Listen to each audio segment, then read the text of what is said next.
mengurangi kemuliaan Bapak dan Ibu, hanya untuk sekedar terlihat saja insyaallah. Bismillahirrahmanirrahim. Assalamualaikum warahmatullahi wabarakatuh.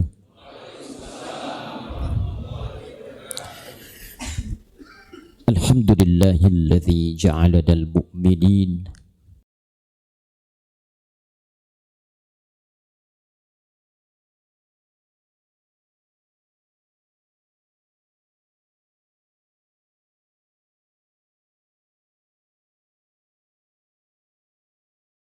qudwatun lil mu'minin wa uswatun lil muslimin sallallahu alaihi wa ala alihi wa sahbihi wa ummatihi ila yaumiddin.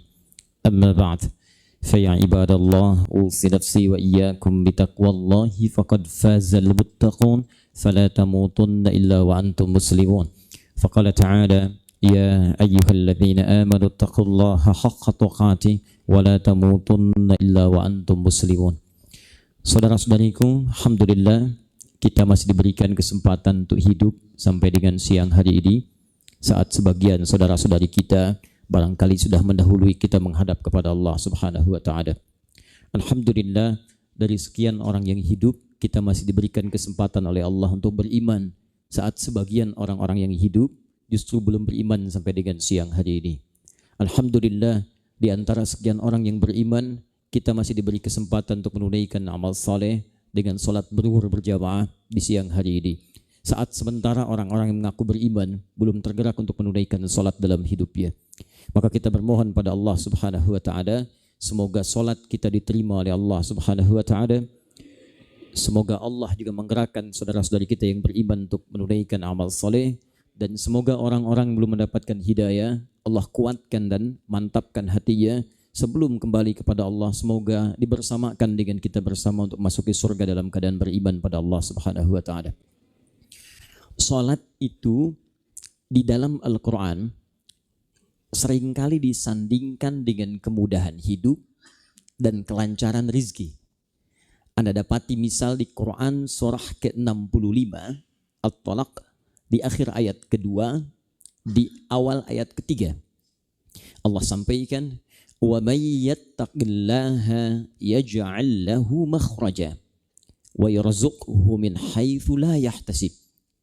وَمَنْ يَتَّقِ اللَّهَ, dan siapapun yang mampu meningkatkan takwanya kepada Allah, يَجْعَلْ لَهُ مَخْرَجًا, maka dengan peningkatan takwa ini, kata Allah, kami akan permudah hidupnya.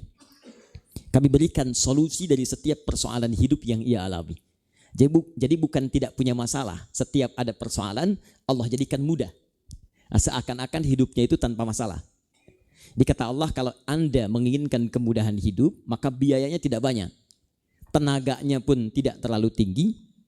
Cukup tingkatkan takwa, kata Allah, maka aku akan mudahkan hidupmu. Wa yarzuqhu min haitsu la yahtasib, dan aku akan limpahkan rezeki untukmu bahkan dari sisi yang tidak engkau duga. Ada orang yang sudah menghitung-hitung pos dari pendapatan sekian, pos dari gaji sekian, pos dari usaha ini sekian. Tapi ada orang yang dia bahkan tak sempat berhitung, rezeki datang dari sisi yang tidak dia duga. Rumusnya, kata Allah, tingkatkan takwamu, aku mudahkan hidupmu, aku limpahkan rezeki untukmu. Nah, kalimat takwa disebutkan dalam Al-Quran setidaknya 115 kali. Pertama kali saat menyebutkan orang takwa dalam Al-Quran, kalimatnya disandingkan dengan sholat. Quran surah kedua Al-Baqarah di ayat yang serupa, ayat 2 dan 3. Dzalikal kitabu la raiba fi hudal lil muttaqin. Siapa muttaqin, orang takwa di sini? Perhatikan ayat 3-nya. Alladzina yu'minuna bil ghaib wa yuqimunas shalah. Yaitu orang-orang yang setelah mengatakan dirinya beriman kepada Allah walau tak nampak dalam pandangannya. Yakin pada yang nampak disebut dengan ilmu. Ini saya yakin, ini gelas. Saya yakin karena saya lihat. Ini ilmu namanya. Tapi kalau Anda yakin pada yang tak nampak, itu iman namanya. Kata Allah, ada orang-orang yang tak melihatku saat di bumi, dia yakin denganku. Lalu keyakinannya dia buktikan dengan menyembahku. Dia tunaikan salat. Itulah ciri takwa yang pertama. Jadi ketika disebutkan orang takwa, disebutkan amalannya salat. Sedangkan orang yang mengerjakan dan meningkatkan takwa mampu memudahkan hidupnya dan melimpahkan rezekinya. Maka dalam sholat pun kita bermohon kepada Allah, setidaknya bahkan dalam posisi sholat kita minta pada Allah, ya Allah tambahkan rizkiku, tambahkan rizkiku. Dalam bahasa Arab disebut dengan warzuqni, warzuqni. Bukankah Anda tadi membacanya? Rabbighfirli, warhamni, wajburni, warfa'ni, tambahkan rizki untukku. Karena itu saya bermohon pada Allah Subhanahu wa taala, mudah-mudahan sholat yang telah kita tunaikan bisa meringankan kehidupan dunia kita dan insya Allah melimpahkan rizki untuk kita. Pertanyaannya, kalau rizkinya sudah mau melimpah dan sudah banyak didapatkan, mau dipakai apa? Dan mau dibawa kemana? Dan jangan lupa, hidup kita bukan hanya di dunia, tapi satu saat kita akan berpindah kepada alam yang telah Allah siapkan. Dan itu kita yakini. Ada orang-orang yang merasa gembira pada kesempatan kali ini, tapi satu sisi yang lain, sebagian orang kan sudah merasakan perpindahan itu semakin dekat menuju Allah Subhanahu wa taala. Itulah yang kita bahas dalam kesempatan kali ini, bagaimana kita mengelola kehidupan dunia dengan segala nikmat yang telah Allah berikan untuk disiapkan bekalnya pada kesempatan hidup-hidup yang berikutnya. Maka teman-teman mengambil tema meluruskan orientasi hidup dalam naungan iman, ilmu dan amal. Yuk kita mulai bahasan kita. Semoga Allah berikan kemudahan untuk menyampaikan dan memahami serta mudah untuk diamalkan insya Allah. Saya agak cepat ya, waktu kita agak terbatas di siang hari ini. Teman-teman sekalian, karena kita menuliskan orientasi hidup, maka kita mesti memahami dulu di berapa alam kita akan mengalami kehidupan. Seperti apa jalan hidup kita. Jangan-jangan di dunianya orientasinya jelas ya, tapi ke alam berikutnya belum punya orientasi. Karena itu kita rumuskan dulu. Sekarang kita tuliskan bagian pertama. Kita ada di bumi. Sifatnya disebut dengan dunia. Jadi dunia itu sebetulnya bukan namanya. Dunia itu sifatnya. Ya. Tempat yang dipijaknya disebut dengan bumi. Karena itu ketika Allah menciptakan Nabi Adam akan diberi tugas di bumi. Kalimatnya diberi tugasnya dengan menggunakan kata ardun. Tempat yang dipijak. Quran surah kedua Al-Baqarah ayat 30 paling kiri sebelah atas, wa idz qala rabbuka lil malaikati inni ja'ilun fil ardi khalifah.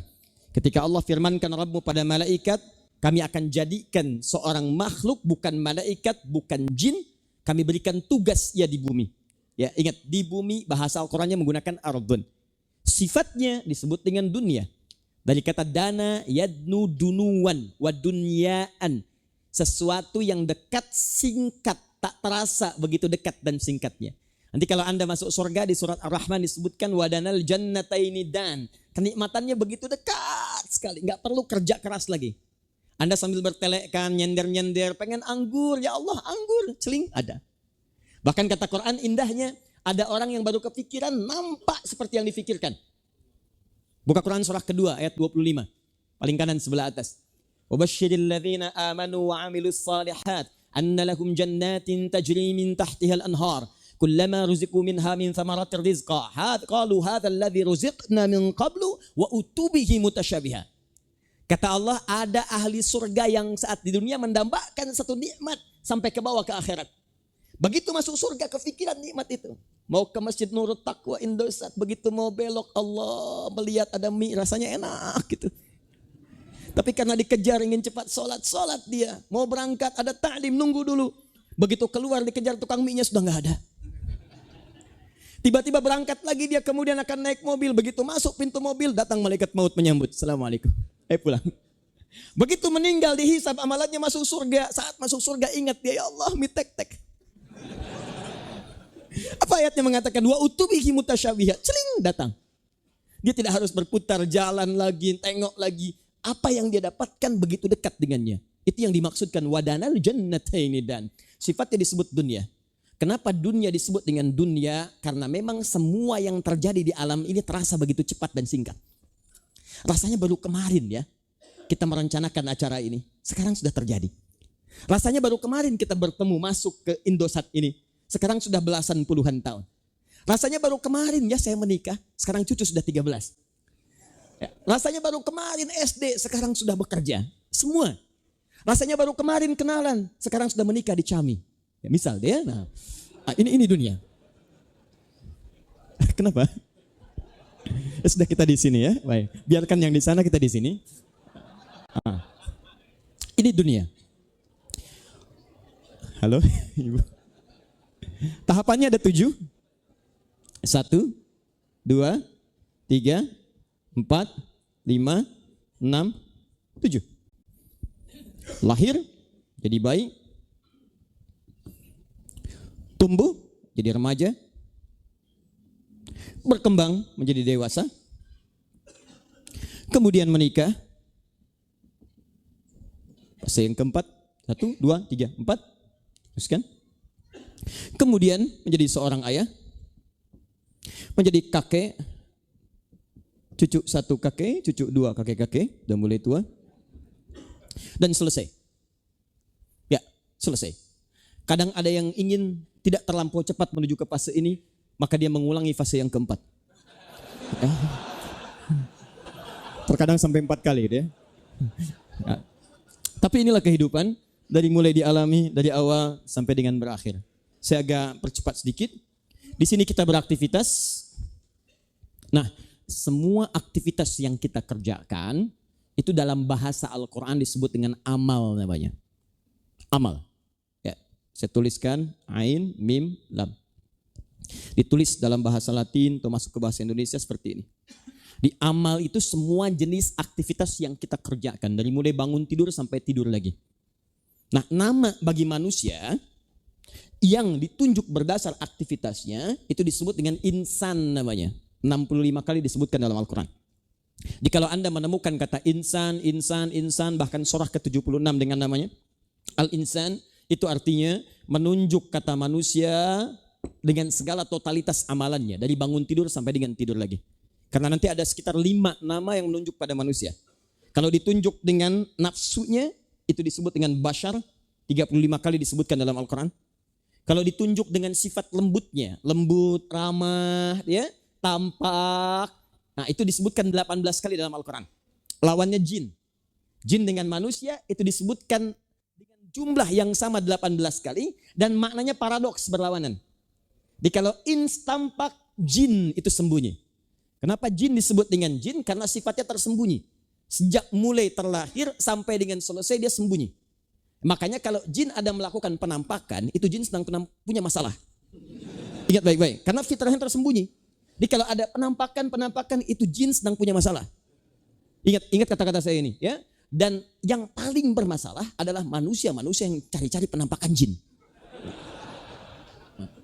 Sama, lawannya manusia, ins. Kenapa disebut ins? Tampak, kelihatan. Jadi kalau ada orang-orang, manusia-manusia atau bahkan karyawan Indosat misalnya, masuk kantor sembunyi-sembunyi, pulang ke rumah sembunyi-sembunyi, ke masjid sembunyi-sembunyi, itu sama dengan, bukan, saya nggak bilang Pak, ya, sama dengan memiliki persoalan dalam hidupnya.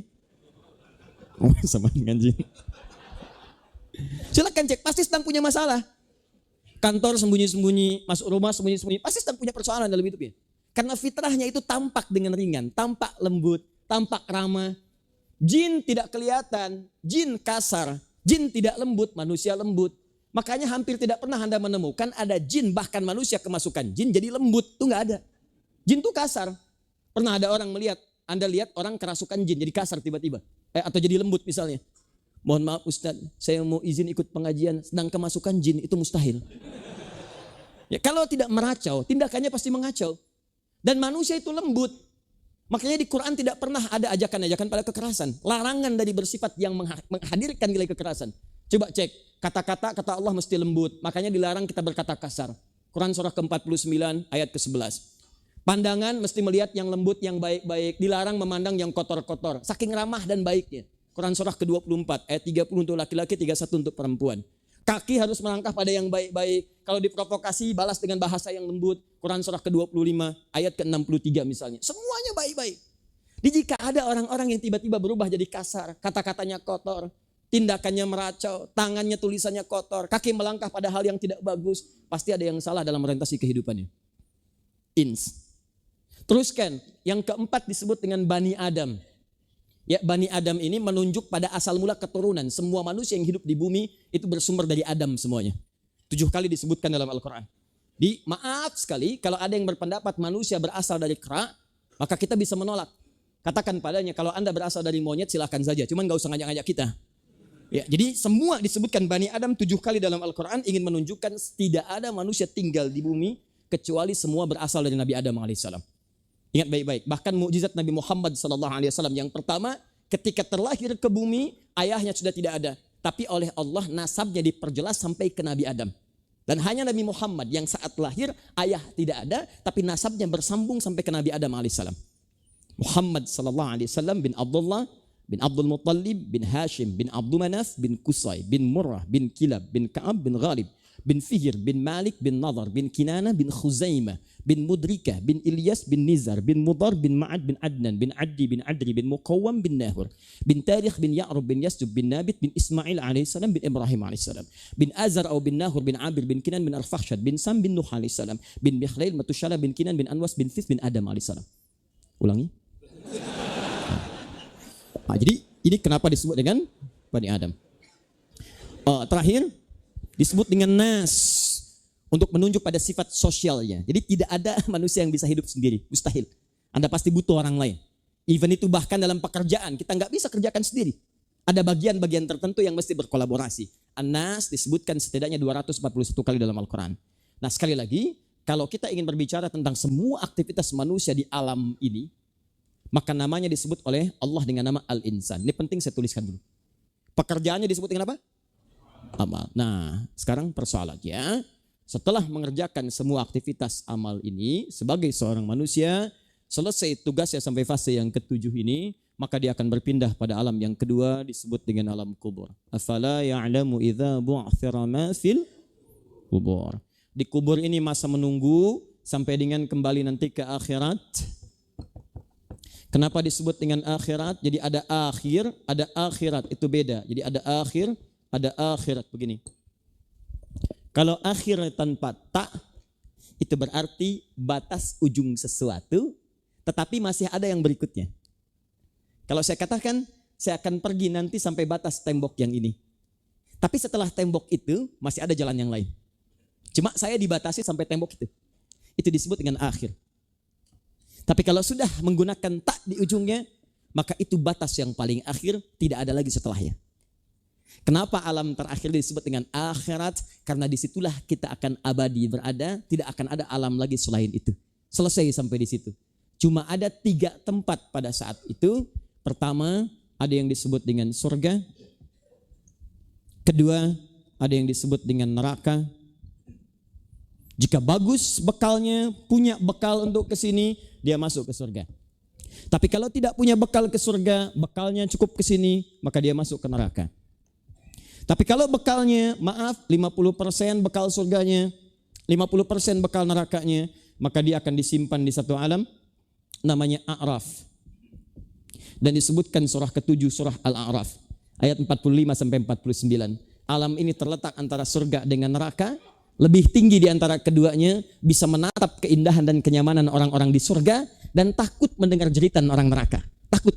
Di indah bahasa Qur'annya. Kata Allah, dia melihat orang-orang di surga pengen ke sana dan dia mendengar jeritan neraka tak mampu memincingkan mata. Bukan melihat tapi mendengar. Perhatikan bahasa Qur'annya. Saking dahsyatnya, dengar aja nggak mampu apalagi lihat. Ya nggak usah neraka lah. Anda keluar dari masjid ini malam-malam jam 1 malam misalnya. Tiba-tiba begitu keluar dekat pohon itu ada suara. Gitu kan? Pertanyaan saya, sanggup nengok nggak? Jadi baru keluar dunia aja, Anda nggak sanggup nengok, apalagi akhirat yang siksaannya begitu dahsyat.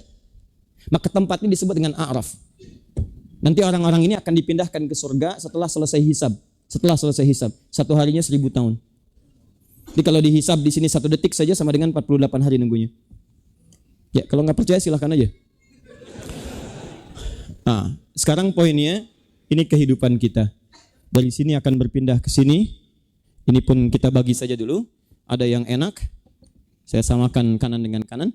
Yang enak itu panggilannya enak. Kita begitu mau pulang tuh senyum Pak. Dan luar biasanya. Dia lahir menangis. Orang lain sekitarnya tertawa. Ditertawakan. Orangnya nangis. Tapi begitu pulang, dia balik keadaannya. Dia pulang dengan keadaan tertawa dan orang sekitarnya menangis. Saya ingin ajak Anda untuk menggapai nilai yang indah itu. Anda boleh lahir dan kita lahir dengan menangis, orang tertawa. Tapi nanti kita harus balik situasinya. Kita yang tertawa dan jadikan orang sekitar kita menangisi kepergian kita dengan doa-doa dan indah itu. Tadi Quran surah ke-89 ayat 27 sampai 30. Tapi ada juga orang yang lahir menangis dan ditertawakan oleh orang, dan pulang, orang-orang bahkan mengharapkan dia pulang lebih cepat dan ditertawakan oleh malaikat. Itu ada di Quran surah ke-8 ayat 50. Saking sebelnya malaikat sampai pukul-pukul tubuhnya. Kamu ini siapa sih? Cepat pulang, cepat pulang, cepat pulang. Dipukul sampai pulang. Akhriju anfusakum, cepat keluar, cepat keluar. Susah banget keluarnya. Kata Nabi, itu seperti mengeluarkan daging, duri di dalam daging yang posisinya bukan lurus begini, tapi posisinya horizontal begini. Menyambutnya seperti ini. Nah, ya, itu nanti posisi perpindahan ke alam kubur. Siapakah orang ini? Siapa orang ini? Siapa yang ke surga? Siapa yang ke neraka? Kunci utamanya semua ada di sini fasenya. Nah, saya mau jelaskan sebentar supaya kita agak masuk kepada inti bahasan. Saya ingin sebentar mengambil kesepakatan dulu. Apakah saya terlalu cepat menyampaikan? Tidak ya. Jadi saya pertahankan ritmenya sampai di sini. Kemudian yang kedua, sampai jam berapa kita? Oh, baik. Biasa itu selalu seperti itu ya. Baik. Anda mau sampai jam 4 silakan. Saya tidak tanggung jawab. Saya 1:30 pulang. Baik, yuk lihat sini. Ya, pelan-pelan, fokus. Masih ingat tadi semua aktivitas kita disebut apa namanya? Amal ya? Baik, sepakat sampai sini. Nah, teman-teman, amal itu masih netral. Sifatnya masih netral, tidak ada nilai. Semua pekerjaan. Bangun tidur, ya sampai tidur lagi. Makan, minum, kerja, itu amal namanya. Nah, kalau Anda ingin itu sekaligus memiliki poin akhirat, bukan hanya poin dunia. Misal, poin atau manfaat dunia itu biasanya lebih kepada fungsi pekerjaannya. Minum, fungsinya menghilangkan haus. Jadi kalau saya minum, misal, begitu saya minum, itu hausnya hilang. Itulah dunia. Makan, fungsinya menghilangkan lapar.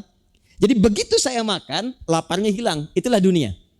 Jadi kalau Anda sekedar beramal saja, amal, beraktivitas, aktivitas, untuk bisa mendapatkan kenikmatan dunia, maka sifatnya masih netral. Hanya memenuhi bekal dunia saja. Cuma, kalau seperti itu orientasi hidupnya, karena Anda sibuk mencari bekal dunia, dicukupkan pada fungsi dunia saja, ketika pindah kemudian ke alam yang ini, Anda tidak mendapatkan bekal untuk pindah ke dalamnya. Karena setiap alam itu beda bekalnya. Jangankan dunia ke alam kubur, ke akhirat. Dunia antar dunia saja itu sudah beda perbekalannya. Saya kemarin dari Australia baru datang. Ya, dari Jakarta transit ke Singapura. Di Singapura gaya hidup sudah beda. Mata uang sudah lain. Masuk kemudian harus ada paspor dulu. Sampai ke Australia mesti ada visa. Gaya hidup sudah beda. Mata uang sudah lain. Jadi belum sampai ke akhirat saja, baru antar dunia bekalnya sudah menuntut beda. Maka demikianlah kemudian Allah memberikan satu keadilan. Orang yang hidup di dunia ketika pindah ke alam berikutnya, bekalnya tidak akan sama karena dimensi dan alamnya berbeda. Dia menuntut bekal yang sama sekali, tidak sama dengan bekal dunia, tapi sesuai dengan alam yang selanjutnya. Nah, jika kita kemudian ingin menjadikan pekerjaan dunia ini yang disebut dengan amal, entah minumkah, makankah, atau bekerjakah, atau bahkan tidurkah, maka tambahkanlah nilai dalam amal atau pekerjaan ini dengan iman namanya. Sertakan iman dalam amal ini, maka amal ini akan berubah kemudian dari sekedar amal menjadi amal soleh. Mendapatkan penambahan kata soleh. Saya ulang. Jika Anda ingin mendapatkan poin yang Anda bawa saat mengerjakan amal, pekerjaan dunia, aktivitas, makan, minum, bekerja, bahkan tidur, sekaligus saat dikerjakan itu bukan sekedar menghasilkan fungsi dunia, tapi membawa poin akhirat untuk dibawa bekal ke sini, maka kata Allah, tambahkan iman di dalam amal ini. Maka saat iman ditambahkan ke amal ini akan berubah status dari sekedar amal menjadi amal saleh. Jelas sampai sini? Nah, sekarang perhatikan Quran surah ke-103. Disebutkan kalimat insannya, imannya, plus amal salehnya. Wal 'asr innal insana lafi illa alladzina amanu iman wa amilus salihah. Perhatikan kalimatnya baik-baik. Fokus, kita agak dalam sebentar. Wal 'asr, demi waktu, masa yang aku berikan kesempatannya pada setiap manusia untuk beraktivitas. Jadi kata Allah, setiap manusia aku berikan modal waktu untuk beraktivitas. Sehari 24 jam. Bangun tidur sampai tidur lagi. Cuman sayang, dari manusia yang beraktivitas itu, insan, ada orang yang rugi.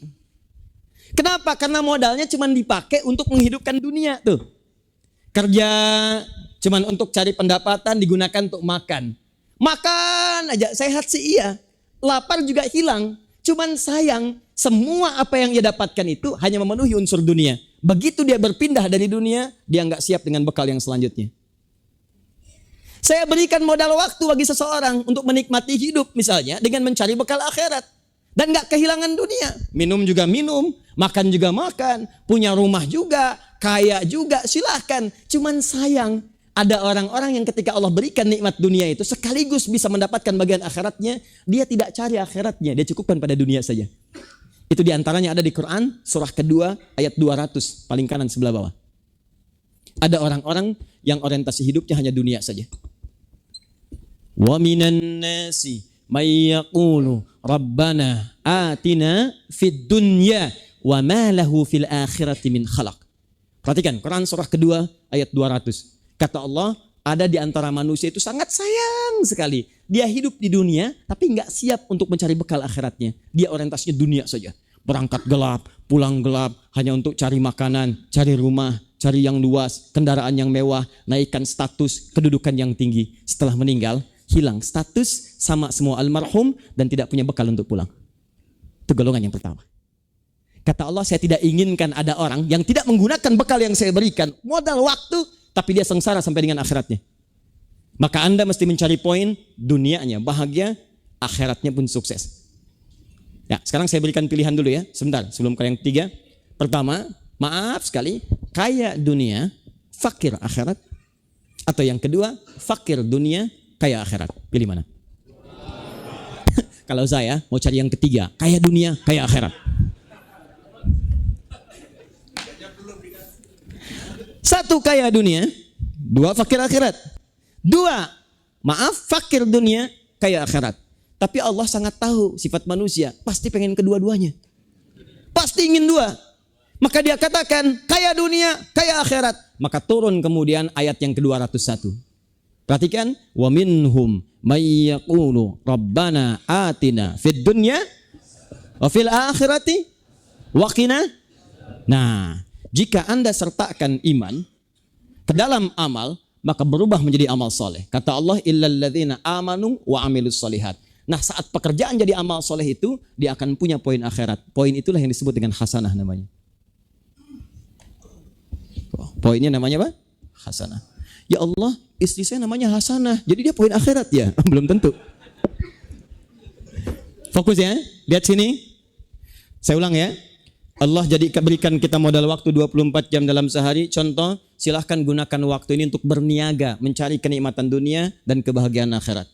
Anda diberikan 24 jam, maaf, saya contohkan, dikasih 24 juta, cuman balik 20 juta, untung rugi. Rugi. Anda diberikan 24 juta, cuman balik 8 juta, untung rugi. Rugi, 16 juta rugi. Ada orang dikasih waktu dalam 24 jam, yang cuma punya bekal akhiratnya, ada yang 8 jam, ada yang 6 jam, ada yang 10 jam. Kata Allah, itu orang rugi. Kalau Anda ingin beruntung, sukses dunia, sukses akhirat. Jadikan 24 jam itu punya nilai akhirat. Pekerjaan dunia tetap dikerjakan, tapi saat bersamaan punya poin akhiratnya. Bagaimana caranya? Sertakan dengan iman ke amal, berubah status jadi amal soleh. Maka ketika amalan jadi amal soleh, dia akan punya poin akhirat bernama hasanah. Setiap pekerjaan jadi hasanah, poinnya 10. Buka Quran surah ke-6 ayat 160. Quran surah 6 ayat 160. Ini fokusnya kita baru mukadimah, kita belum mulai ini ya. Saya baru petakan aja. Baru petakan. Ini baru petanya. Iman ke amal jadi amal soleh. Setiap amal soleh punya poin akhirat disebut dengan hasanah. Setiap hasanah poinnya 10. Quran surah 6 ayat 160. Baik, man jaa bil hasanati falahu asyru amthaliha. Siapa yang mengerjakan sebuah kebaikan dan punya poin akhirat hasanah, maka setiap hasanah itu akan dibalas oleh Allah 10 poinnya. 10 kali lipat. 10 ini di hadis Muslim, jangan dihitung 1, 2, 3, 4 sampai 10. 1 ke 2 500 tahun. 2 ketiga 500 tahun, 3 keempat 500 tahun. Jadi kalau Anda mendapatkan 10 poin ini, Anda mendapatkan kenikmatan setidaknya 5.000 tahun dalam hitungan akhirat, turunkan ke bumi, ya luar biasa panjangnya. Ya, jelas sampai sini? Nah, sekarang visi kita adalah, Ustadz, bagaimana caranya pekerjaan kita, sisa hidup kita selama di dunia ini, bisa punya poin hasanah, bisa punya nilai. Sekarang bekal kita, saya cek dulu sebentar. Siapa yang mau ke surga? Masya Allah. Baik, turunkan. Berarti bekal hasanahnya mesti banyak ya. Ya, karena kan ini akan dibawa naik ke akhirat kan? Baik, muaranya cuma 2, surga atau neraka. Ini persimpangannya. Jadi poin kita mesti banyak, hasanah mesti banyak. Minimal 50,0001% hasanah masuk surga. Jelas? 50,0001%. Maaf, sayyi'ah lawan hasanah buruk, berarti neraka. Sekarang kita punya bekal mencari hasanah setidaknya 50,0001%. Baik, Anda semua sudah mengacungkan tangan. Sekarang saya cek dulu karena untuk masuk neraka ini dosa, untuk masuk surga ini pahala. Di semakin banyak pahala, semakin banyak hasanah, surga. Semakin sedikit hasanah, berarti banyak dosanya, lawannya dosa.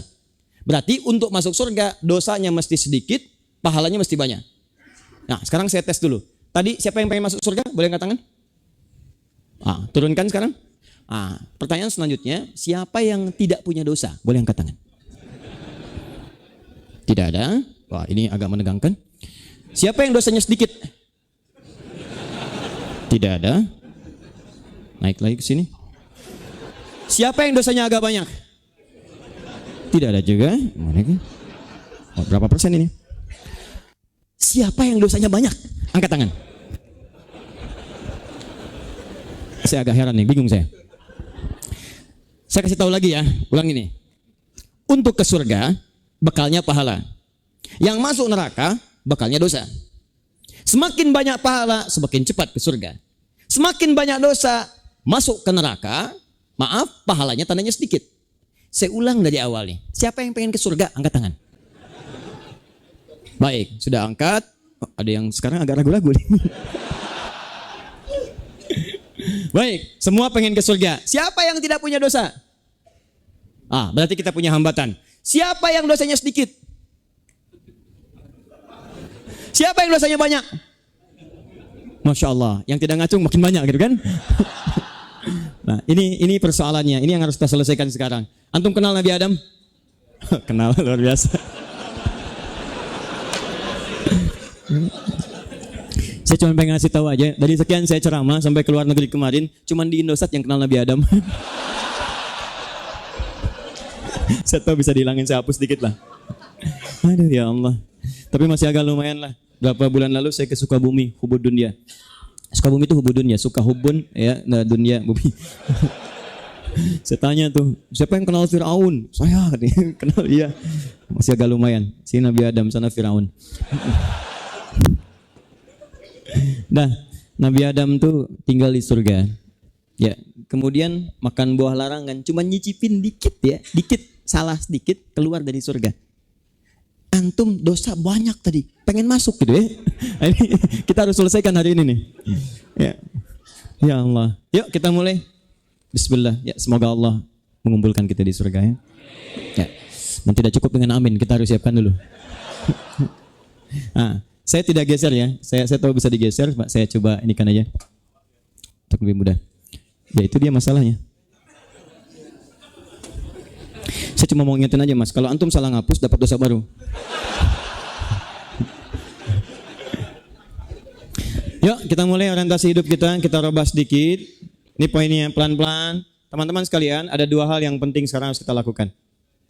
Hal yang pertama, kita harus petakan di surga ini, di akhirat ini, surga yang mana mau kita capai. Karena Al-Quran itu mengajarkan begini, termasuk orientasi kehidupan dunia. Al-Quran itu mengajarkan, kalau Anda ingin mengerjakan apapun, mulai dari target dulu. Targetnya mau jadi apa? Nanti urutkan ke bawah. Ke bawah ini menjadi strategi, menjadi rencana, dan ikhtiar yang kita kerjakan. Ada seseorang ke depan mau jadi ahli tafsir. Urutkan, sekarang di posisi apa? Belajar. Berarti belajarnya maksimalkan Quran. Hafalkan sampai 30 juz. Masuk kampus yang terkait dengan Quran. Setelah itu belajar bahasa Arab untuk mendalami bahasa Quran. Sampai S1-nya, S2-nya, S3-nya. Maka dia mendapatkan capaian-capaian itu. Anda di Indosat masuk mau jadi apa posisinya? Maka turunkan ke bawah menjadi rencana. Banyak ayatnya nanti. Quran surah ke-59 ayat 18. Quran surah Al-Insyirah di situ ada. Petakan. Saya tahap semester pertama pekerjaan yang harus saya kerjakan capaiannya begini. Selanjutnya begini. Tahun sekian posisi ada di sini. Terus sampai ke akhirat. Sampai naik, sampai naik, sampai naik. Maka demikian pula ketika Anda pengen ke surga, Allah memulai dengan memperkenalkan surga. Surga mana yang mau Anda dapatkan? Targetnya yang mana? Dari target itu turunkan menjadi amalan soleh saat Anda hidup di dunia dengan kondisi pada saat ini sampai dengan sekarang. Maka ada 4 setidaknya kualifikasi surga yang disebutkan oleh Allah dalam Al-Quran. Ada 4 klasifikasi. 1, 2, 3, 4. Supaya memudahkan, saya bikin kelas saja ya. Ini paling mudah. Kelas pertama misalnya kelas VVIP. Ya, ini di surga ini bersama semua nabi. Jadi semua nabi yang pernah hidup di bumi itu tinggalnya di sini. Hanya ada 3 golongan yang tinggal dengan para nabi ini. 3 golongan. 1, orang saleh, 2, syuhada, dan 3, kalangan orang-orang jujur yang mengamalkan isi Al-Quran. Itu di Quran surah keempat ayat 69. Paling kanan sebelah atas. 2, ada kelas VIP. VIP ini kelasnya di taman surga. Indah rumahnya. Kalau Anda tinggal di komplek dekat taman kan indah ya. Dia bisa melihat Allah tanpa hijab, mendapatkan semua nikmat yang diinginkan dengan cepat. Kelas kedua. Ini ada di Quran surah ke-51 ayat 15 sampai 23. 3, ya saya sebut kelas bisnis lah misalnya. Ini nggak main-main. Dia tinggal di komplek yang rumahnya saja seluas langit dan bumi. Wah, jadi kalau mau keliling-keliling, mau maraton nggak nyampe-nyampe sampai ujungnya tuh ya, silahkan gitu. Mau koprol silahkan bebas. Itu seluas langit dan bumi. Dan keindahannya sangat luar biasa. Itu ada di Quran surah ketiga ayat 133 sampai 134. Yang ini, taruhlah misalnya disebut kelas ekonomi, tapi bukan ekonomi dunia. Kata Nabi, ini kelas begini aja, mala ainun ra'at wala udhunun sami'at wala khatara ala qalbi bashar. Keindahannya nggak pernah nampak di dunia, nggak pernah terdengar kisahnya, dan kalaupun Anda lamunkan nggak akan seperti itu. Bidadarinya luar biasa. Wah, mata-matanya seperti mata-mata berlian. Ada yang seperti permata, ada yang hurun in. Kalau senyum itu seperti mutiara yang keluar. Indah luar biasa.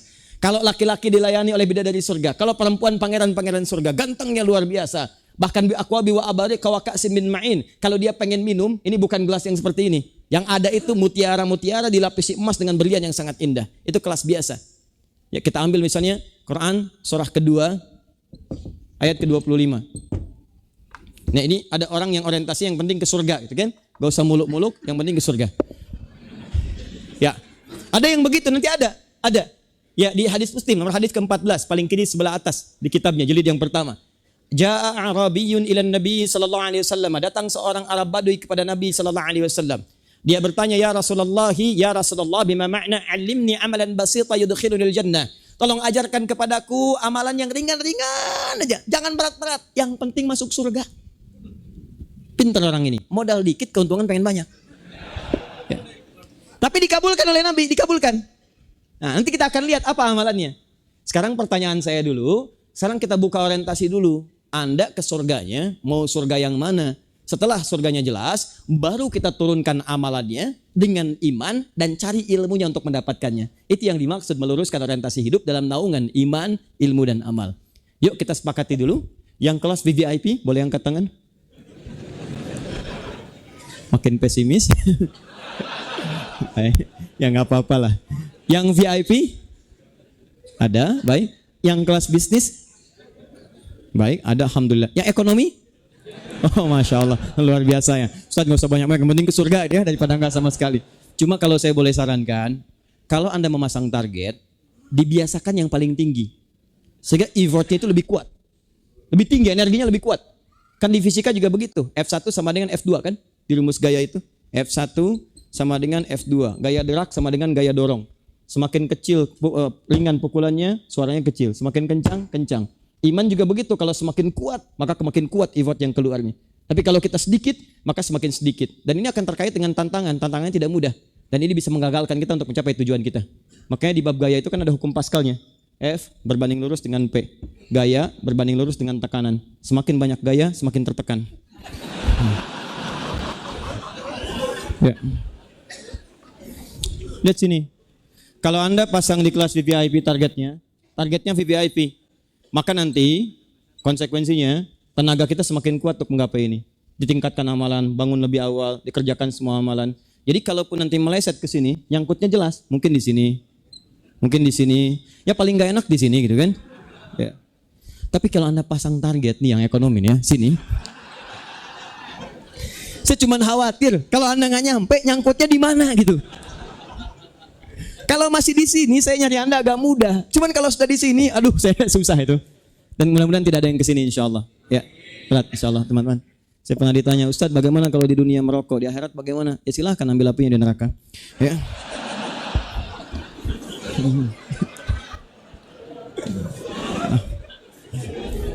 Yuk mulai. Kita sepakati ini dulu ya. Waktu saya terbatas tuh, saya tinggal 10 menit lagi. Karena tadi saya disebutkan oleh MC, ada diskusi 10-15 menit ya. Yuk lihat sini, kita sepakati VVIP ya. Atau ada yang mau masih ekonomi boleh angkat tangan. Tidak, baik. Saya kotak yang ini, kita masuk VVIP. Boleh saya hapus yang sebelah sini. Bismillah. Kelas VVIP, apa amalan? Enggak apa-apa mas, hidup aja yang penting. Yang penting ke surga insya Allah ya. 1, yuk. Hanya ada 4 golongan. Wa may yuti'illaha war rasul fa ulaika ma'al ladzina an'ama Allahu 'alaihim minan nabiyyin. Kata Allah ada penghuni surga-surga spesial, itu cuma 4 golongan saja. 1, an-nabiyyin. Jadi di Quran itu ada al-anbiya, ada an-nabiyyin, itu berbeda. Kalau al-anbiya surah ke-21 itu artinya beberapa nabi saja, segelintir. Makanya di surah al-anbiya dikisahkan beberapa kisah nabi-nabi. Ya, ada Nabi Ayyub, Nabi Ismail, Zulkifli, ada Yunus, Zakaria dan sebagainya. Khususnya dari ayat 83 sampai ayat 90. Tapi kalau an-nabiyyin ini semua tanpa kecuali. Semua. Dari Nabi Muhammad SAW sampai Nabi Adam ke atasnya. Masya Allah.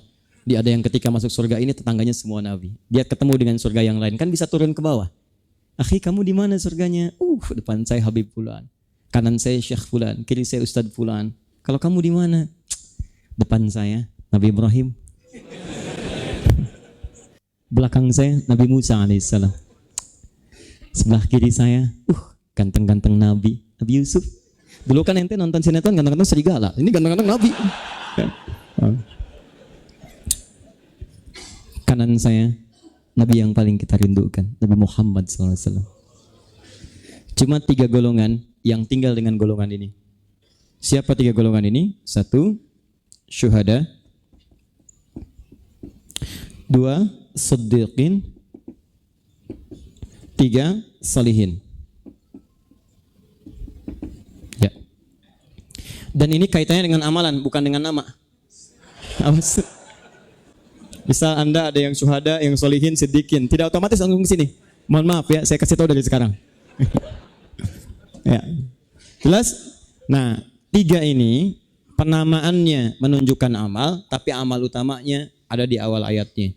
Bisa simpan dulu ini, tahan. 3 golongan ini saya jelaskan dulu sebentar. Syuhada, orang yang berjuang di jalan Allah sampai kemudian dia wafat. Tipenya ada 2. 1 perjuangan fisik. Perjuangan fisik ya demi membela kemaslahatan agama, membela kemaslahatan lingkungan tapi diniatkan karena Allah. Misal bela negara. Saya sering katakan pada prajurit-prajurit TNI dan sebagainya, yang muslim niatkan lillah karena Allah. Seperti resolusi jihad dulu. Ada Kiai Haji Muhammad Hashim bin Asy'ari, Kiai Haji Ahmad Dahlan, seperti Jenderal Sudirman Panglima Besar mencontohkan tuh sambil zikir tuh. Ya, gerilya tuh sambil zikir dengan setengah bagian dari bagian tubuhnya yang hidup itu. Zikir bermohon kepada Allah. Itu niatnya itu sudah benar. Dia begitu wafat dengan menggunakan seragam. Itu seragam mujahidnya, syahid di situ. Jangan dikira mudah, babnya banyak nanti. Silakan buka misalnya kitab Al-Bukhari, ada kitabul jihad. Itu ada semua turunan di situ. Nah, jadi saya ingin katakan bahwa jihad itu enggak sembarangan. Jihad itu bukan tembak orang, bom orang sembarangan, tidak. Ya, saya waktu kejadian banyak bom tuh awal-awal itu di Jalan Tamrin kan. Waktu itu ada kejadian, dus meledak tuh. Saya sedang di Lampung saat itu tuh. Jamaah bertanya, "Ustadz, apakah bom di Jalan Tamrin termasuk jihad fisabilillah?" Saya bilang, "Pak, begini ya, sependek pengetahuan saya, jihad fisabilillah itu jihad di jalan Allah, bukan di Jalan Tamrin." Ya, makanya nggak boleh sakitin orang sembarangan, bom orang, tembak orang, menggunakan bahkan kalimat Allah itu tidak benar. Bahkan ada di Quran surah keempat An-Nisa ayat 93, orang yang sengaja merencanakan pembunuhan pada orang lain dengan cara apapun, maka itu taruhannya neraka jahanam. Dia akan mendapatkan 5 siksaan di situ.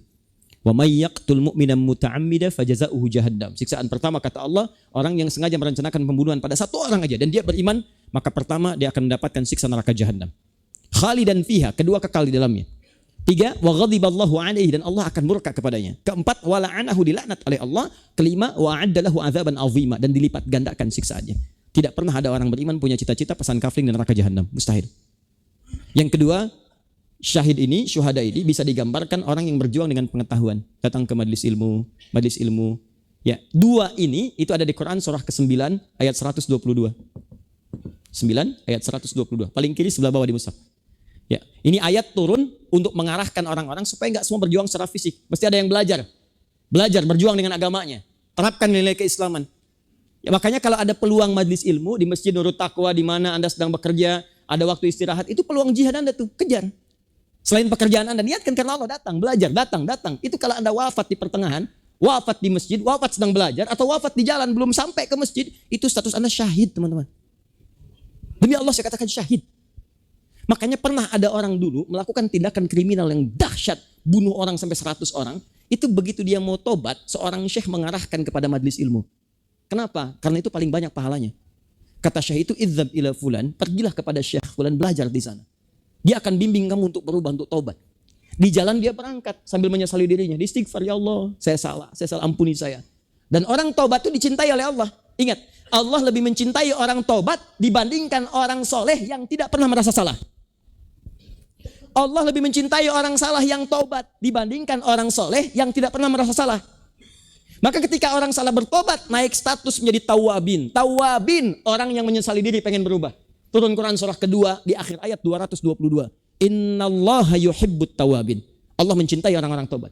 Kalau Allah sudah mencintai orang yang tobat, mencintai seorang hamba, maka yang pertama diberikan bukan dunia, bukan materi. Yang diberikan pertama kali ampunan dari dosa. Kalau Allah cinta pada seorang hamba, yang diberikan ampunan dari dosa. Quran surah ketiga ayat 31. Ya, paling kiri sebelah atas. Qul in kuntum tuhibbunallaha fattabi'uni yuhibbukumullah wa yaghfir lakum dzunubakum. Kata Allah, aku cintai hambaku, maka aku akan ampuni semua dosa-dosanya. Maka ketika dia bertobat, menghadirkan cinta Allah. Begitu cinta Allah datang, ampuni semua dosa-dosanya. Begitu dosanya diampuni, dia sedang berjalan, tiba-tiba datang malakul maut. Dia tidak menduga maut datang lebih cepat dari apa yang tidak dia bayangkan. Di perjalanan dia wafat, begitu meninggal, dosanya sudah hilang, dan tapak-tapak kakinya melahirkan amalan baru. Maka kata Allah, faqad waqa'a ajru 'ala Allah. Amalnya telah tertuliskan, pahalanya dapat. Wafat dia, surga baginya. Anda bayangkan, kalau ada orang membunuh 100 orang saja bisa masuk surga, masa Anda yang enggak pernah bunuh orang enggak bisa masuk? Dan sudah ada di sini. Makanya ketika Anda menyaksikan hal-hal demikian, maka ambil peluang itu. Itu tidak mudah mendapatinya. Dan kita tidak tahu kapan kita akan wafat dan kembali pada Allah Subhanahu wa taala. Jadi para syuhada, ini amalan dasarnya dulu ya, amalan dasarnya. Yang kedua, siddiqin. Siddiqin ini orang yang membenarkan isi Quran dan mengamalkan dalam kehidupannya. Saya ulang. Orang yang membenarkan isi Quran dan mengamalkan dalam kehidupannya. Dalam kalimat para ulama mengambil dari perkataan Nabi, fa inna asdaqal hadits kitabullah wa khairal hadyi hadyu Muhammadin sallallahu alaihi wasallam wa syarrul umuri muhdatsatuha wa kullu muhdatsatin bid'ah wa kullu bid'atin dhalalah. Fa inna asdaqal hadits, perkataan yang paling benar, kitabullah, Al-Qur'an, kalam Allah. Kalau Anda benarkan disebut shadiq. Kalau membenarkan untuk mengamalkan disebut siddiq. Makanya kenapa Abu Bakar disebut dengan siddiq? Karena beliau bukan hanya membenarkan semua yang bersumber dari Nabi, tapi mengerjakan apa yang dicontohkan oleh Nabi. Lihat, Nabi katakan jujur, beliau jujur. Nabi katakan dermawan, dermawan. Nabi katakan sabar, sabar. Maka disebut dengan as-siddiq. Jamaknya as-siddiqin. Makanya setiap Anda selesai baca Al-Quran, ulama kita mengambil kalimat dari sabda Nabi tadi, mengatakan sadaqallahul azim, sadaqallahul azim, untuk melatih kita menjadi siddiqin. Benarkan kalam Allah, benarkan kalam Allah, lalu amalkan. Nah, orang-orang yang sering baca Al-Quran dan mengamalkan isinya dalam lingkup pekerjaannya, maka orang-orang itu disebut dalam golongan siddiqin. Contoh, Anda baca Quran. Begitu Anda sedang baca, ada ayat misalnya, la yaskhar qaum min qaum, jangan saling mencela, jangan saling mencela. Boleh jadi yang mencela itu tidak lebih baik daripada yang dicela. Lalu Anda amalkan, jaga lisan, tidak mencela orang. Jaga tangan, tidak menuliskan status yang tidak baik. tulisan-tulisan yang buruk dan sebagainya. Jaga. Itu Anda masuk dalam golongan siddiqin. Kata Allah, jangan gunakan tangan untuk berbuat pencuri, itu lebih baik potong aja tangannya daripada dipakai mencuri. Saya ciptakan tangan untuk kebaikan. Kenapa dipakai maksiat? Daripada dipakai maksiat, udah potong aja lah. Tuh. Saking inginnya Allah menginginkan Anda masuk surga, dijaga dari maksiat. Di saat Allah membentengi kita dari maksiat, bukan ingin membebani kita, bukan. Bukan ingin membatasi kenikmatan Anda, bukan. Tapi ingin mempercepat kita masuk surga. Dikata Allah tubuh kita itu baik. Quran surah 17 ayat 70, paling kanan pertengahan. Walaqad karramna bani Adam. Kami telah muliakan semua anak cucu Adam. Dari ujung kepala sampai ujung kakinya. Matanya mulia, maka pakai untuk melihat yang mulia-mulia. Yang tidak baik palingkan. Disebut dengan ghaddul basar. Maka ciri insan yang beriman, yang beramal dengan imannya, Quran surah 24, ada cahaya di matanya. Ayat 30 untuk laki-laki, 31 untuk perempuan. Kata Allah, qul lil mu'minina yaghuddu min absarihim. Katakan pada pria-pria yang masih merasa punya iman, matanya hanya akan melihat yang baik-baik saja. Begitu yang tidak baik terlihat, dia palingkan. Perempuan juga sama. Wa qul lil mu'minati yaghdudna min absarihinna. Demikian perempuan yang beriman, imannya akan membimbing matanya untuk melihat yang baik-baik saja. Bahkan di Quran surah 3 133, begitu melihat yang tidak baik, itu lisannya juga segera beristighfar. Wasari'u ila maghfirah. Bergegaslah untuk istighfar. Anda tiba-tiba lewat keluar dari sini, ada videotron terbuka, gambarnya ada auratnya. Kalau Anda benar-benar beriman, maka iman itu akan menghadirkan ke mata Anda untuk menghilangkan pandangan itu dan memalingkan ke sisi yang lain. Bahkan lisan Anda beristighfar, astagfirullah, gak baik. Dan tidak ada yang tertinggal dari dua amalan itu. Mata dengan lisan itu bersamaan. Tidak ada lisannya istighfar, matanya gak berpindah. Astagfirullah. Ini siapa yang pasang ini? Apa gak takut dengan dosa? Astagfirullah. Tuh lihat tuh ya, astagfirullah.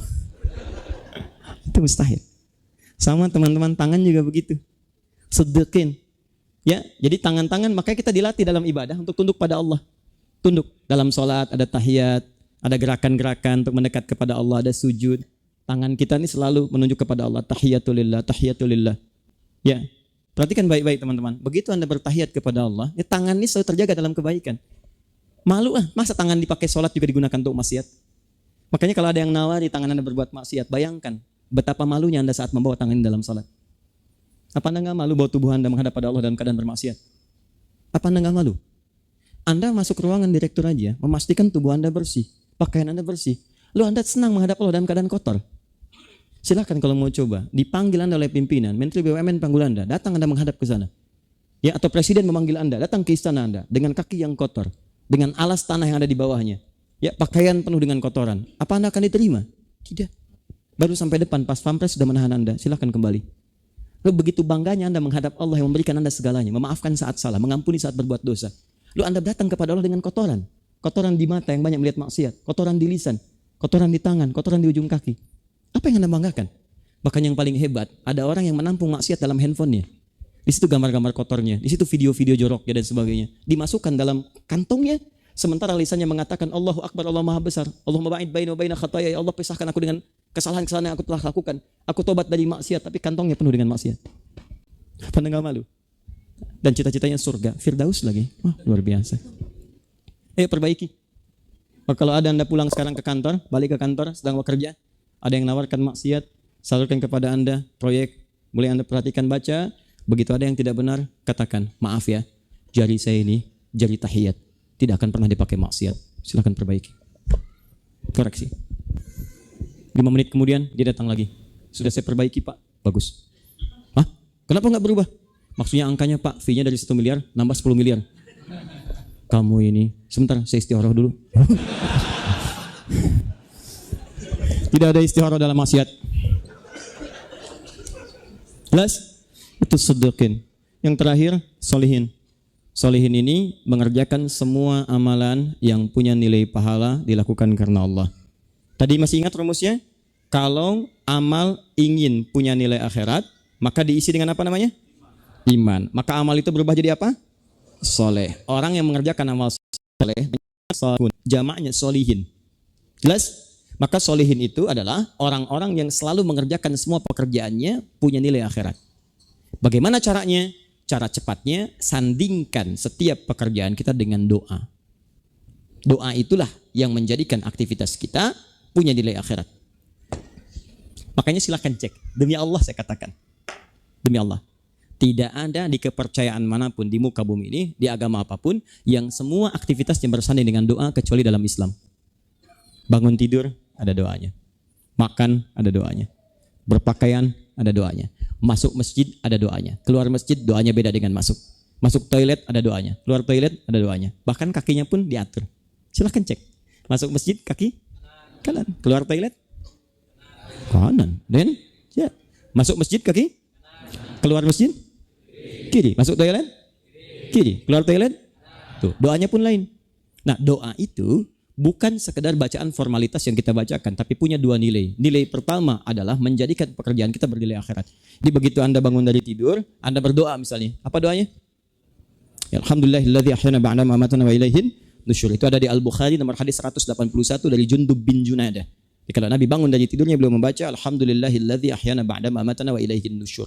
Begitu dibacakan itu, maka bangun tidur Anda sudah punya poin. Poinnya 10. 10 bekal.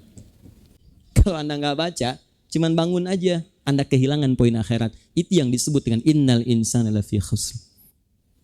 Ustadz, saya nggak tahu banyak doanya. Mau minum apa doanya? Mau makan apa doanya? Berpakaian apa doanya? Bekerja apa doanya? Saya belum hafal. Kata Nabi, sederhana. Kullu amrin dzibalin la yubda'u fihi bi bismillahirrahmanirrahim fahuwa abtar. Setiap perbuatan baik sertakan kalimat bismillahirrahmanirrahim dalam pengerjaannya. Paling singkat bismillah. Makan sebelumnya bismillah. Mau minum bismillah. Berpakaian bismillah. Jadi begitu Anda bacakan bismillah, Anda minum, maka minum itu akan menghilangkan haus, fungsi dunia. Bismillahnya menuliskan poin akhiratnya. Jadi kalau nggak pakai bismillah pun haus hilang. Cuman kalau pakai bismillah, poin akhirat ada. Kurang jelas Ustaz? Saya contohin. Gini caranya. Bisa. Bismillahirrahmanirrahim. Ambil dengan tangan kanan. Alhamdulillah. Jelas? Belum? Bismillahirrahmanirrahim. Alhamdulillah. Jelas? Masya Allah. Jadi begitu minum, haus hilang. Gak percaya silahkan, ini belum dapat minuman kan? Kalau saya hilang hausnya, itu dunia hilang. Cuma ketika kalimat itu datang, Bismillahirrahmanirrahim, kalau kita lakukan karena Allah Subhanahu Wa Taala, maka dia punya poin akhirat. Jadi kalau meninggal, orang solihin itu begitu. Semua pekerjaan, Bismillah, duduk Bismillah, terima telepon, Bismillah, Assalamualaikum, tulis SMS, Bismillah, Assalamualaikum, gini. Mau naik kendaraan, Bismillah, naik kendaraan. Walaupun nggak tahu doanya diucapkan kalimat Allah di situ, maka ba'nya ba'ul ghayah. Fungsi ba ada 14 dalam bahasa Arab maknanya. Buka kitab Bughdil Labib an Kutubil Arib halaman 29 sampai 59. 14 fungsi. Ada ghayah, ilsaq, istighraq, musahabah dan sebagainya. Jadi ba diantaranya di situ ada ghayah, ilsaq dan musahabah. Jadi begitu Anda ucapkan Bismillah, maka tujuan Anda bukan cuma dunia, orientasinya akhirat. Langsung dituliskan pahalanya. Begitu wafat di dalamnya, jadilah orang ini bernama salihin, punya bekal akhiratnya. Terakhir, saya tutup. 3 amalan ini, kuncinya 1. Kalau kunci ini nggak ada, walaupun amalnya dikerjakan, maka dia tidak akan mendapatkan apa yang diharapkan tadi. Apa kuncinya? Awal ayatnya. Quran surah keempat tadi, ayat 69. Awal ayatnya, saya akhiri. Wa may yuti'illaha war rasul. Kuncinya kata Allah, semua pekerjaannya dikerjakan taat kepada Allah dan Rasul. 1, kalau ada kalimat Allah, maka ini kaitan dengan niat. Niatkan karena Allah. Bukan hanya untuk ngasih tahu orang. Nanti saya lihat dia, saya akan jadi syuhada. Saya tunjukkan saat di surga. Dia di bawah, saya di atas. Jadi begitu dia ke majelis ilmu, cuman pengen dilihat orang lain saja. Calon syuhada. Begitu masuk majelis ilmu, cuman pasang kemudian selfie-nya, ceklik. Sedang menunggu menjadi calon syuhada. Ya kan? Nungguin komen dari orang. Maka niatnya tidak sempurna. Jelas? Demikian ini juga, ya, baca bismillah tapi bukan dikerjakan karena Allah. Dia datang sholat hanya untuk dilihat oleh orang lain. Dia ingin buktikan dia pun ke masjid dan sebagainya. Maka orang-orang ini tidak masuk dalam golongannya. Maka pertama, niatkan karena Allah. Ikhlas. Wa ma umiru illa liya'budullaha mukhlishina lahuddin. Kedua, kalimatnya tidak berhenti di sini. War rasula, kerjakan berdasar petunjuk Nabi, petunjuk Rasul. Lihat petunjuknya seperti apa dikerjakan itu. Anda ingin bekerja, bukan cuma kerja apa yang ditunjukkan oleh Nabi. Ada yang haram, tinggalkan. Yang halal, ambil. Maka lihat petunjuk-petunjuk Nabi. Dan berita baiknya, teman-teman sekalian, Semua petunjuk Nabi itu sudah Allah langsung tunjukkan lewat kepribadian dan kehidupan beliau dari lahir sampai dengan wafat. Semuanya ada di situ. Anda yang jadi seorang anak, suami, bahkan ke kakek, panglima, pimpinan, pengusaha, semua contohnya ada. Dan semua yang mengikuti contoh Nabi berhasil semuanya. Dunianya berhasil, akhiratnya berhasil. Ustadz, saya kan perempuan. Bagaimana mencontoh Nabi? Nabi kan bukan perempuan. Nah, yang paling indah, semua yang terlibat dalam kehidupan Nabi otomatis jadi contoh di dalamnya. Karena itu saya sering katakan, kenapa istri Nabi diperkenankan oleh Allah lebih daripada 4. Karena semua istri Nabi itu contoh bagi karakteristik semua perempuan di muka bumi.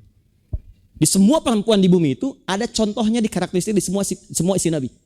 Nanti Anda silahkan pulang Bu ke rumah. Ibu akan temukan ada yang mirip Sayyidah Khadijah walaupun agak susah. Ada yang mirip Sayyidah Aisyah, ada yang mirip Sayyidah Zainab. Bukan parasnya, perilakunya. Pak, dari yang paling perhitungan sampai yang paling cemburuan ada. Sebelum menikah dengan Nabi, begitu setelah menikah dengan Nabi cemburunya urusan akhirat. Kalau si fulan bisa tahajud, saya pun harus bisa tahajud. Ya, perhitungannya urusan akhirat. Tadinya dunia, uang belanja, pindah ke akhirat. Dulu urusan belanja, sekarang satu kurma bagaimana caranya bisa menjadikan saya masuk ke surga. Anda lihat pulang ke rumah, cek. Di ibu kira-kira mirip siapa? Ada yang giat seperti Sayyidah Aisyah, keluarkan bimbingannya. Ya, ada yang misalnya pemalu tapi taat, baik, mengelola seperti Saudah binti Zam'ah, keluarkan. Tapi Sayyidah Khadijah agak susah. Sayyidah Khadijah itu luar biasa. Itu melihat wajahnya aja, kegelisahan Nabi hilang setengahnya. Ya, Al-Bukhari nomor hadis yang keempat, paling kanan sampai dengan kiri atas. Yaitu ketika Nabi turun dari Gua Hira setelah periode Iqra, tiba-tiba di pertengahan melihat malaikat Jibril dalam bentuk asli tanpa menyamar, belum pernah lihat sebelumnya. Beliau agak ketakutan, lalu meninggalkan tempat itu dengan tergesa-gesa. Wa ra'imtu minhu. Saya agak khawatir, kata Nabi, bulu kuduk saya naik.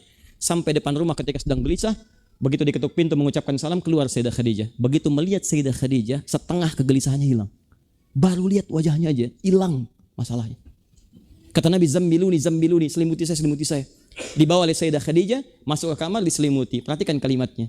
Bima ma'na zaujil karim, sayang. Engkau itu orang baik. Engkau tidak pernah punya musuh. Engkau menyambung silaturahim. Engkau selalu bantu orang.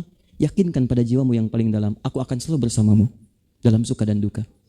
Tenang jiwanya, turunlah surah Al-Mudaththir itu. Itu asal mulanya. Turun surah Al-Mudaththir 174. Ya ayyuhal mudaththir kum fa'anzir. Masya Allah Pak, pulang dari Indosat, banyak masalah pekerjaan menumpuk. Begitu sampai di jalan, banyak klakson sana sini membuat penat. Begitu buka pintu rumah, wah lihat istri, Masya Allah, nambah masalah.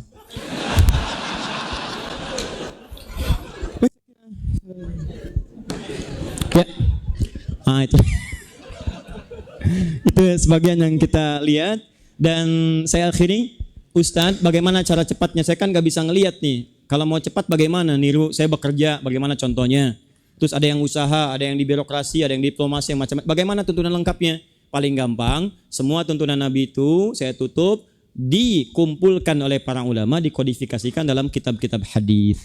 Jadi kitab hadis itu bukan sekedar kitab bacaan, isinya itu kodifikasi dari semua petunjuk Nabi. Contoh yang paling populer Al-Bukhari, itu ada 97 bab. Nama aslinya Al-Jami' As-Sahih Al-Musnad Al-Mukhtasar min umuri Rasulullah sallallahu alaihi wasallam wa sunanihi wa ayyamihi. Itu koleksi komprehensivitas semua kegiatan Nabi, tersambung pada Nabi termasuk kegiatan hariannya. Jadi kalau Anda pengen tahu kegiatan harian Nabi, terus aktivitasnya buka Sahih Al-Bukhari. Cara baca Sahih Al-Bukhari enggak usah semua dibaca. Antum ini aktivitasnya apa?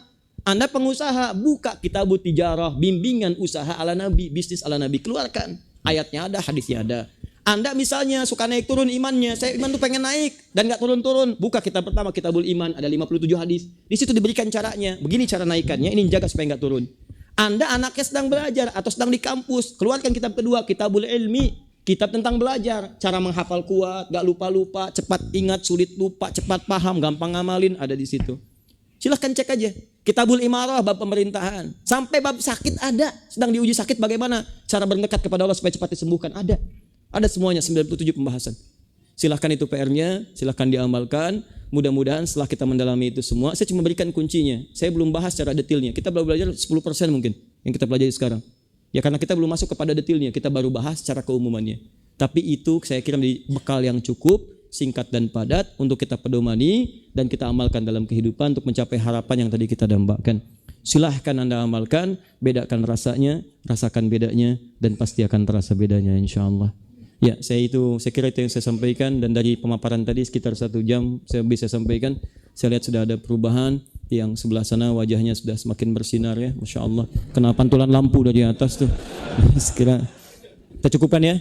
Anda pun punya kewajiban untuk bekerja kembali dan itu bagian dari kita niatkan untuk ibadah kepada Allah Subhanahu wa taala sehingga mendapatkan rezeki yang berkah dalam kehidupan. Sekira itu yang saya sampaikan. Mohon maaf bila ada yang kurang berkenan. Kalau benar semua dari Allah dan Rasulnya, kalau salah itu mutlak kesalahan saya. Anda boleh ingatkan dan saya bersenang hati untuk memperbaiki. Tinggalkan pendapat saya yang keliru dan ambil pendapat saya yang lebih baik. Ayo cintai agama kita, cintai bangsa kita dan hadirkan segala usaha kita untuk bisa memaksimalkan kehidupan kita dan semoga rahmat Allah bersama kita semua. Terima kasih untuk teman-teman dari Indosat. Semoga melahirkan pahala untuk seluruhnya. Dan saya menyampaikan satu saja, saya ingin berikan hadiah nanti kepada teman-teman dari kalangan Indosat. Setidaknya nanti kami berikan hadiah Mushaf At-Taisir dan juga buku petunjuknya Muslim Zaman Now hafal Quran dalam 30 hari. Itu metode cepat untuk menghafal Quran dengan 3 klasifikasi. 1 bagi pemula untuk mengenalkan pada Al-Quran. 2 penghafal Quran 30 juz dalam 30 hari. Kemarin kami praktekkan ada yang 23 hari, ada yang 25 hari, ada yang 28 hari hafal Quran. Dan hafalannya bukan sekedar hafal, tapi ada 2 tipe. Di tipe pertama, jadi memudahkan Quran itu hadir dalam kecepatan 1 detik. Jadi begitu 1 detik dimintakan ayatnya muncul. Ya 43 waqimus sholata wa atuz zakata warka'u ma'rakin. 10 fi qulubi maradun fazadahumullahu marada. Ya 80 wa qalulan tamasanan nar. Jadi 1 detik cepatannya. Jadi saat Anda butuh Anda bisa hadirkan. Yang kedua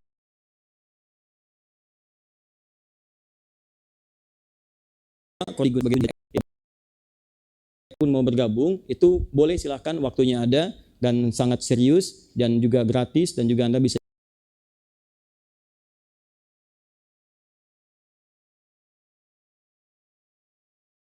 keluarkan kurikulumnya dari Al-Quran semua. Dia dibuat jadi sistematis dan serius, ada ujiannya dan seterusnya. Itu ada kelas online, ada kelas yang datang juga ke tempat yang telah kami siapkan. Itu kami harapan kami akan ada ahli-ahli Quran baru yang menerjemahkan isi Quran dalam kehidupan. Insya Allah kami hadiahkan, kami bawa setidaknya untuk disampaikan. Dalam sesi nanti mungkin seremonial kami berikan dan semoga bermanfaat untuk semuanya. Subhanakallahumma bihamdika asyhadu an la ilaha illa anta astaghfiruka wa atubu ilaik. Allahumma rabbana atina fid dunya hasanah wa fil akhirati hasanah wa qina adzabannar.